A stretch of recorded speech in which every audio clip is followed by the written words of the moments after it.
Depressed, frustrated, sad, confused. You want answer. Let's talk.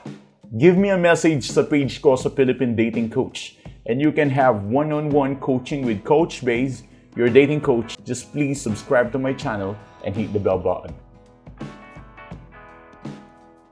Well, alam ko na-mention ko na to dati. Back then, yung tinatawag na law of competition.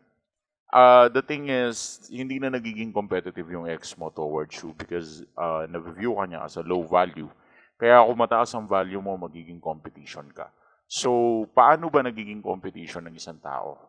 Kapag merong competitors. Okay, this is actually quite confusing but let me show you the thing. Kapag merong trophy, at ang trophy na yun, masasabi mong magiging kampyonato o masasabi mong main goal as long as meron kang kalaban. Pero kung ang competition ay wala ka namang kalaban at tropeo lang siya, hindi siya magiging competition. Hindi siya nabibigyan ng thrill because of that. And the very reason kung bakit nawawala yung pag-ibig ng ex nyo sa inyo, kung minsan kasi hindi naman tutungkol sa pagmamahal or anything like that, walang kinalaman ng pera, kinikita or anything, itsura, minsan nandun lang siya sa sense of competition. Kasi ang isang tao ayaw niya ma-feel na hindi siya socialize at ayaw niya ma-feel na nire-reject siya. At nangyayari ang rejection kapag merong competition. So it's quite confusing but I want you to understand that during the breakup season of your life, mas nagiging intense ang anxiety mo kapag na-feel mo na yung ex mo may bago na at nagkakaroon din ng intensity ang isip niya kapag na-feel niya na meron ka na rin bago. So that's quite confusing, isn't it? And that is the very reason why we can play the cards. And the way to play that card is actually thinking about having a new or a someone new in your life. Kapag meron ka ng bago sa buhay mo, that would be the time na ang ex mo, magkakaroon na siya ng insecurity. Magmamanifest na yung matinding insecurity doon. At kapag nagmanifest na ang matinding yung insecurity doon na magsisimula yung parang pakiramdam na hindi mafi-fix yun hanggat hindi niya nakukuha ang tropeo. So, ang nagiging competition ngayon is your ex versus your new. At hindi maiiwasan yan. So, I would like you to take the risk na kung sakaling nagkaroon kayo ng breakup at talagang pakiramdam niya, malamig na siya sa'yo, parang malamig siya na bangkay, na wala siyang reaksyon sa lahat ng pinaggagawa mo, why don't you try na humanap ng iba?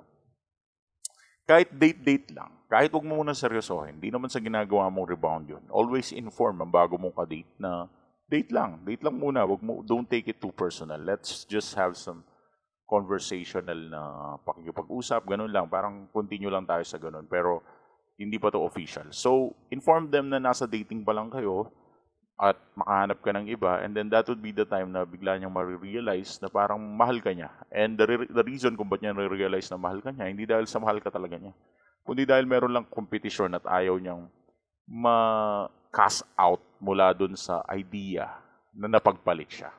Yan kasi yung ayaw ng isang tao, yung maramdaman niya na pinagpalit siya, alam mo yun, yung parang dinispat siya, iniwan siya, parang pinagpalit siya dito. And that will work perfectly kung meron kang right understanding about the situation. First of all, understand the situation. If you think na malamig pa sa bangkay ang ex mo, I think applicable to.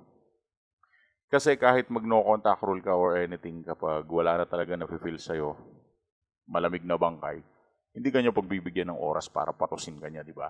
Pero once na nagkaroon ka na ng bago, may ka-date ka, kahit hindi pa kayo, namimisteryosohan siya doon. At parang gusto niyang isettle yung sa inyo. Gusto niyang i-redeem yung sarili niya at gusto niya ulit patunayan na siya pa rin yung pinaka-the best. As I always give a comparison about this, merong isang student sa school na siya yung pinaka-top 1, pinaka-magaling na estudyante. And dumating yung point na yung estudyante na yun is hindi na nag-aaral na mabuti, paupo-upo na lang, hindi na masyadong nagsusunog ng kilay, hindi na niya ginagawa yung best niya. Pero one day, bigla merong bagong transfer sa school at yung transfer na yun is sobrang talino. At nahihigitan siya sa talino na yon. And because of that, yung best student na dating nakaupo lang sa bangko is biglang nagsipag ulit, nag-aral ulit, nagsunog ulit ng kilay at binigay ulit yung best niya para magkaroon siya ng magandang grades. Ang ibig ko sabihin, napatayo siya sa bangko ng kanyang inuupuan nung meron siyang nakitang kalaban at kakompetensya. It actually working in a very weird way, super weird way. But I cannot blame people kung bakit nagkakaganon sila. Takot kasi ang tao na ma-cast out. Takot ang tao na ma-feel niya na parang hindi siya belong. Takot ang tao na feel niya mapagpalit siya. And if you understand that mechanism, you can use that against your ex. Well, this is one of the tricks na pwede mong gamitin if you think na applicable to sa'yo. But if you're confused kung applicable to sa'yo or anything, or you don't really actually know what to do kahit napanood mo na lahat ng videos ko, let's just have one-on-one coaching. Anyways, thanks for watching.